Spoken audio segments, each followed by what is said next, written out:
అలా ముగ్గురు కలిసి రహస్య బంగ్లా వైపు అడుగులు వేస్తూ మెల్లగా అక్కడికి చేరుకుంటారు. అక్కడికి చేరగానే పెద్ద గాలివాన మొదలవుతుంది. అలా లోపలికి ముగ్గురు అడుగు పెడతారు.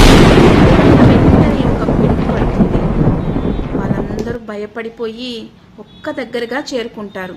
అప్పుడు అనిల్, అరే నాకు చాలా భయంగా ఉందిరా, మొదలే నేను మా అమ్మ నాన్నకి ఒక్కడనే కొడుకుని, పదండి మనం బయటికి వెళ్దాం అంటాడు. అంతలో రమేష్, అరే ఇంత దూరం వచ్చాం, లోపలికి వెళ్ళి అసలు విషయం ఏమిటో కనుక్కుందాం రా అని రమేష్ అంటాడు. దాంతో సురేష్ కూడా, అవునరా, మనం పైకి వెళ్తే గాని అసలు రహస్యం మనకు తెలియదు, పదండి పైకి వెళ్దాం అని అంటాడు. తర్వాత ఏం జరిగిందో మీరే చూడండి. ప్లీజ్